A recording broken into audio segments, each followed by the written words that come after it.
One, two, three, four. What you fighting for? Don't stop. Body rock. If you want to look good in white, you must get that body tight. The first fitness video, well, actually, it wasn't the first fitness video, but the one I did on kickboxing, when I would use those rhymes, sold well over 1 million copies. And I'm serious. Like, there's not a week that goes by that someone somewhere around the world reaches out to me and says, "Hey, do you have another one of those videos?" Right? Oh boy. And you know what? I see that happening. I see that happening. I'm doing this post because I want to share something with you that is ideal for people who have faith, people who are believers. I'm a believer, 100%. That's why I wear a cross. Now, if you don't believe in Jesus Christ, that's fine. What I'm going to share with you is still relevant to you. But I am one, and 100%. So, that being said, I was talking to some clients today, and 3 times I was mentioned as Nostradamus. And that's because I've been in this game of weight loss and health for a long time. And I know that doesn't really mean anything. You know, there's people who've been in it longer than me, but they don't really know much. So that doesn't say anything. It really doesn't. But it could mean something, right? When you have a certain amount of experience. But I'm sharing what I want to share right now to inspire you to believe. To believe. To believe that all things are possible. Because the good word does say, all things are possible for those who believe. I 1,000% believe that. 1,000%. So I want to share with you a quick little story, something that happened to me. And I would love to hear your stories. If you don't mind, after I share mine, put it in the comments. Let's inspire some people. Let's inspire some people when they can read real stories. And it doesn't have to be about weight loss, because the one I'm going to share with you is not about weight loss. But you will get my point. Now, the reason why they said I'm Nostradamus is because these 3 clients that I talked to today, I told them what would happen on certain days. And it happens. And some of you are my clients, you're on Facebook, you know what I'm talking about. Feel free to share. And I'm not saying that is this way perfectly for every person, but it sure is for a lot of people. And it has been for a really long time. Because when you're in it and you're thinking about the people and not about yourself, you constantly evolve. And doors open up and opportunities present themselves. Now, what I want to share with you is something that happened to me years ago when I was a young Marine in the U.S. Marine Corps. I had gotten married at a very young age, and my wife at the time was living in Oxnard, California. And I got stationed in Camp Pendleton, California, which is about a 3-hour drive. And I bought a motorcycle, but then, actually no, before I had the motorcycle, And the story is about my VW bug. I saw this beautiful bug, 1968. It was perfect condition. Boy, I wish I had that car. And I bought it. And I bought it because it reminded me of when I was a little kid. My mom had one. And so when I saw this bug, I was like, I'm going to buy that. Because it was in really good condition. I mean, it looked really nice. And even my license plate, I think it said the Ferg on it. Right? And I was driving that thing everywhere. Loved my bug. Got the windows tinted. It was a really cute cream color, nice car. And so it will help you to understand the story when you're in the U.S. military, especially like where I was. If you're 1 second late, you could find yourself spending time in jail. You could be dishonorably discharged if you're late. So I'm at Camp Pendleton, and I'm newly married. I'm this young Marine, and my wife was living in Oxnard, and I'm down there. So I would usually drive up on Sunday night so I could wake up on Monday and go to work. And then on Friday, I would get out as soon as I could and try to deal with the traffic and get back to Oxnard so I could, I'm missing my wife, right, at the time. And then I would have the weekends, and then I would drive back late Sunday night. And sometimes I would get up at 3 a.m. on a Monday to make sure that I would show up and be in the office at 8 a.m. So being this young, Marine, I'm missing my lady. I'm missing her. So we kind of got out of work a little early on Wednesday. And in my mind, I'm thinking, I want to drive up, see my lady, and then I'll just get up early in the morning and drive back. So I got on the road as soon as I could, which was later than I wanted. And I'm driving, and the traffic is just, if you've been in LA, you know what I'm talking. The traffic is just horrible. So I'm up near, I think, Anaheim area, and the traffic it was just bad. But I was like, hey, I'm going to get there at least by 8. And then I'll have from 8, you fall asleep at like 11. I'll get up at 3, 4 in the morning, and then I'll make it back in time. But at least I could spend 3, 4 hours with my lady. That's how my mind was thinking, right? Because, I'm newly married. Think about that. So I'm on the road, I'm driving, and then my car starts to act up. And I'm like, what the hell? And then it stops with traffic all around me. And there's like not many places where you could like pull off to the side. It's not like a lot of other cities. And so I find an area and I pull off to the side. It's smoking in the back. And I'm like, are you kidding me? And it's about 7 o'clock. It's going to be dark soon. Now, if my car is down, I'm in trouble.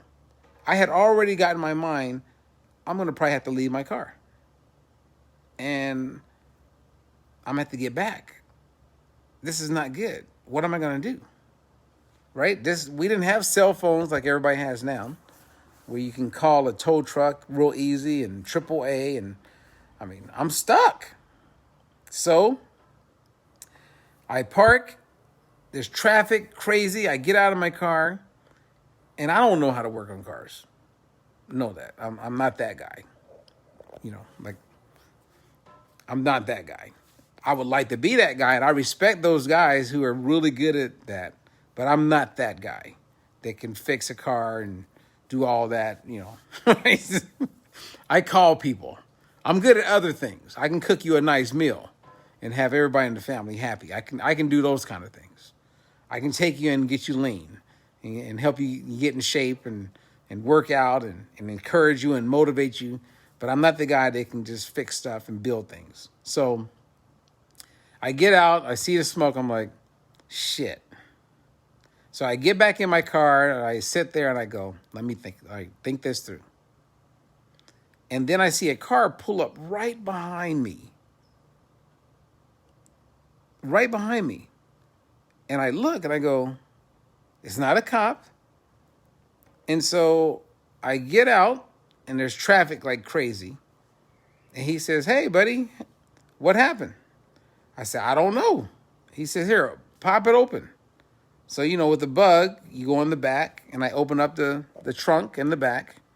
And he looks in there. He goes, looks like your fuel pump. I was like, my fuel pump? He goes, yeah. He goes, hold up a second. And he was driving a Karma Ghia. I think that's what they call them. Same family of the VW Bug. He says, I think I have a fuel pump. Let me go check. So I'm thinking, I don't even know this guy. So he comes back and he goes, I got one.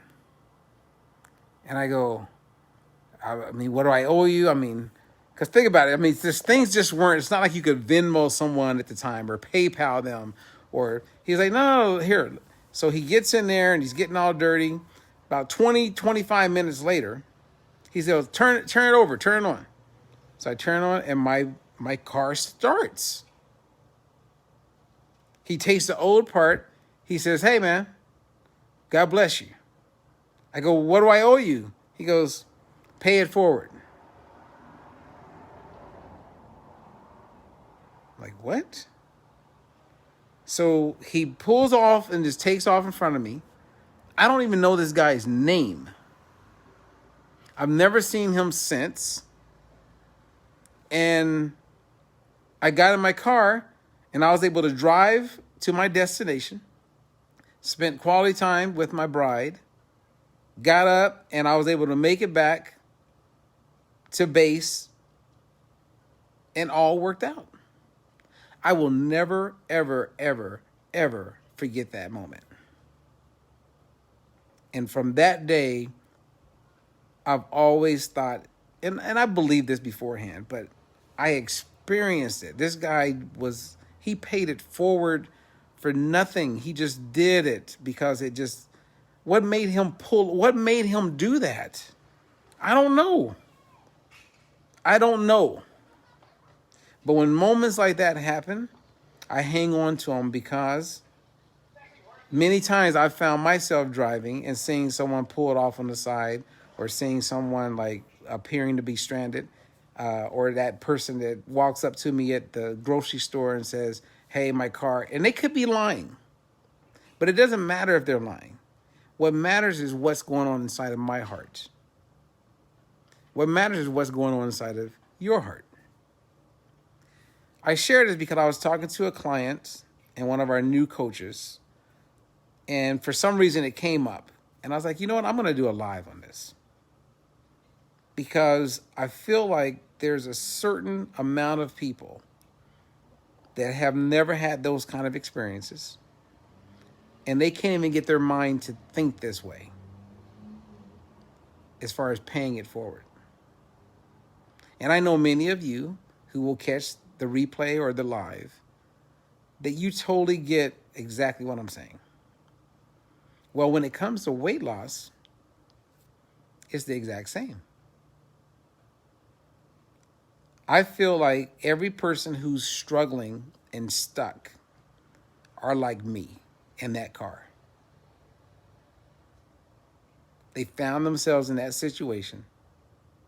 They're not sure how to make it work. They're not sure what to do. And I want to be that guy that drives up, gets out, and says, hey, how can I help you? And they say, I don't know. And then I say, open up the trunk. I look inside and I say, hey, I have something that can help you. It's amazing. Man, I wish I could meet that guy again. I don't even know his name. Now, I'm saying this because that was probably 30 years ago. 30 years ago. I've shared that story with my kids. I've shared that story on many presentations, talks, seminars that I've done. Because it's real. It's real. So if you had something in your life that happened like that, I would love for you to share it in the comments. Like, what happened in your life? What situation were you in when it looked like there was no way it was going to work out? But something happened. I believe if we share stories more like this, right? I mean, it's cool, like on Instagram and on Facebook, you get all these young women and older women that love to show themselves and just take pictures of themselves. I mean, I get that. That's great. That's the world that we live in, and that's cool. But where's the depth? Where's the substance? I mean, do we always have to like show our waistline and always have to show our cleavage and always have to, you know what I mean? Like, where's the substance? I just feel like we're missing it. And I'm not, beating up on anyone and saying don't do it.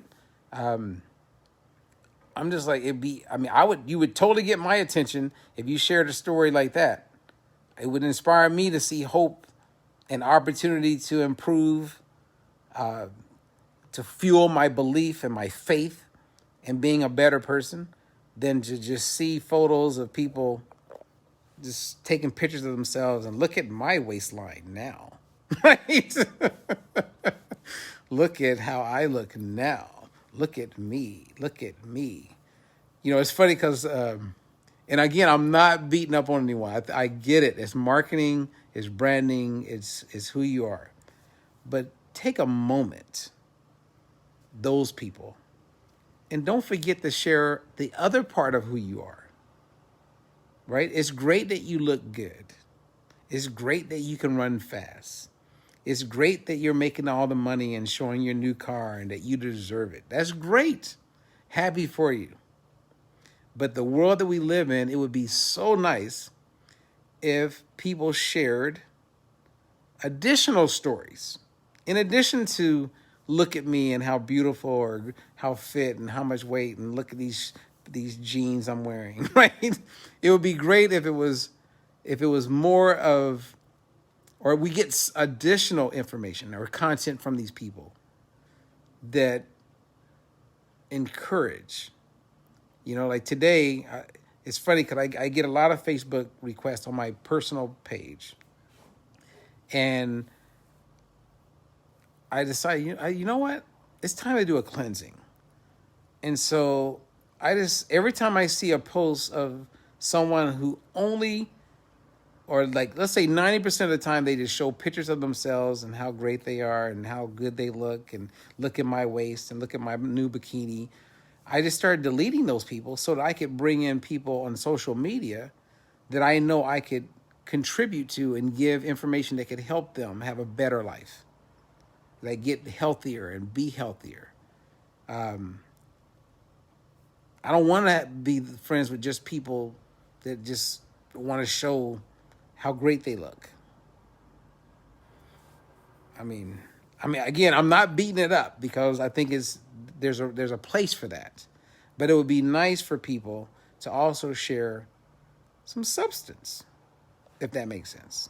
Anyway, I don't know. I just wanted to share this story. It's a powerful story, and it really happened to me. And there's others I would love. I'm going to start sharing more, but that really happened to me. And I think about it all the time. I really do. I go, what are the odds? And now you've never been to Los Angeles and never been on the 405 or the 101 and in the midst of the major traffic. It may not resonate with you as much. But when you get what I'm saying, and then all those cars, all of that craziness, it's starting to get dark. And my car pulls over and the guy sees me on the side of the road, stranded.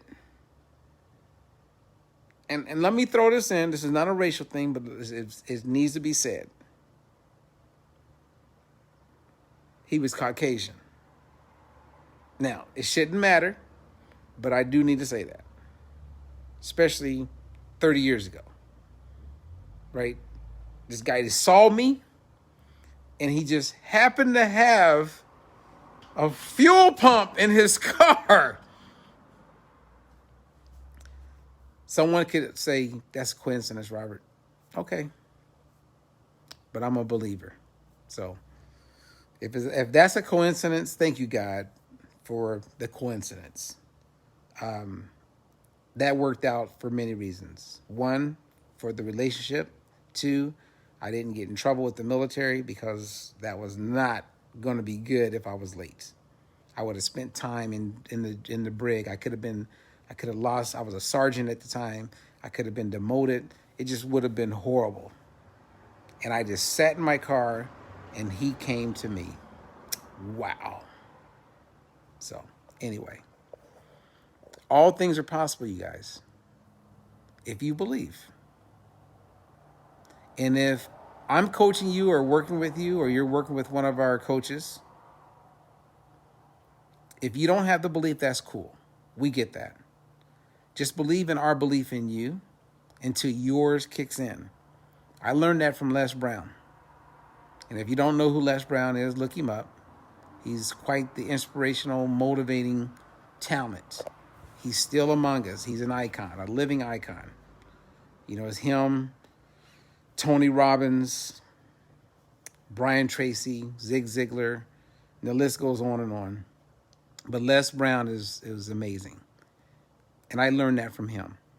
So I want to acknowledge that truth. So what's up there, Bernadette? Cindy, I'm glad you caught this, Cindy. What's up, Michelle? Jen, my friend. I miss you, Jen. Big shout out, big love. You're a good person. I enjoyed my time, and I will be back to Pennsylvania. I will be back, and we will break bread. I promise. Cindy says, I believe in your abilities to help me, and I believe in me too. Well, I believe in you too, Cindy. You're an amazing person. That's why sometimes when you and I talk, when people doubt you, it makes me upset inside. And I'm just glad that you know that I believe in you and that I'm with you all the way. So we're living our best life, Cindy, and it only gets better. And Jen is funny, you guys. Jen, we need to have you on one of my shows because you were the life of the party when I was in Pennsylvania. And I'm sure you got some stories. I'm sure because you were fun. And Bernadette, you are a believer, and that's why we work well together. You're good people. There's some good people. I met some amazing people, and so for that reason, I'm always thankful for Facebook. You know, Facebook's got its problems, but it also has kept me in contact with a lot of childhood friends and people that I've met once, and I get a chance to see their kids grow up, and I get to share my kids, and it's cool. Facebook's a good place, man. There's way more positives. I just hope that more and more people will share more substance, because we all benefit from hearing those stories. We all benefit from hearing these kind of stories that I just shared with you. All of us. Because it gives you hope. It powers your belief to wake up tomorrow morning and say, today and moving forward is going to be different. All things are possible. I've seen it so many times.